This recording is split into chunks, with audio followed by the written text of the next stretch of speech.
The bombs were falling. Britain stood alone, and defeat seemed inevitable. In May 1940, as Nazi forces crushed Europe, one man took charge at the very edge of collapse: Winston Churchill. But what most people don't know is that even Churchill himself wasn't sure Britain would survive.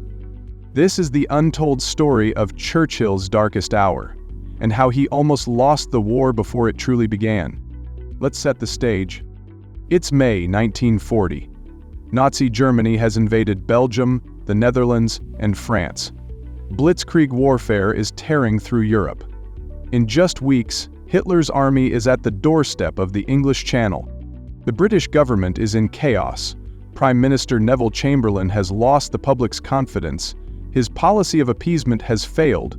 Britain needs a new leader, fast. And so, on May 10, 1940, Winston Churchill becomes Prime Minister. But here's the truth.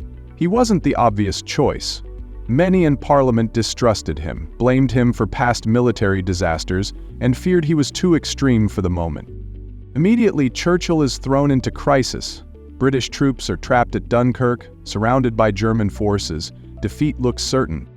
Behind closed doors, Churchill is being pressured by his war cabinet to negotiate peace with Hitler through Italy. Even Lord Halifax, his own foreign secretary, is urging him to consider a diplomatic exit. The logic? Better a negotiated peace now than total destruction later. Churchill is torn. He knows peace talks might save lives in the short term, but it would mean surrendering Europe to tyranny. And here's where the story becomes extraordinary. In private meetings, Churchill listens to the arguments. He wavers. For a moment, even he wonders, is it madness to fight on? But then, something shifts.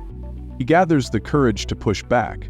He tells the cabinet, "If this Long Island story of ours is to end at last, let it end only when each one of us lies choking in his own blood upon the ground."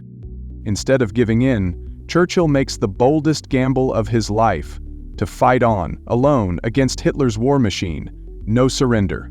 And then came the speeches. Churchill didn't just lead with strategy, he led with words that lit a fire in the hearts of millions. We shall fight on the beaches. We shall never surrender. The finest hour. These were more than speeches. They were lifelines. They turned fear into defiance, despair into courage. And while bombs fell over London, his voice was a symbol of unbreakable resistance. But behind the scenes, Churchill was battling more than the Nazis. He faced political isolation, sleepless nights, and the weight of millions of lives on his shoulders. He struggled with doubt, depression, and overwhelming pressure. He knew the cost of war, but he also believed that surrender would mean the end of freedom itself. That inner war, the personal toll, was his darkest hour, and yet he never let it show. Churchill's decision to fight on changed everything. Britain held the line. The evacuation at Dunkirk became a miracle. The RAF held back the Luftwaffe, and in time, the Allies would turn the tide of war. But none of it would have been possible without one man making a choice in the face of despair: not to give up. Churchill's darkest hour became his greatest moment, not because he was fearless, but because he chose to lead, even when fear was everywhere.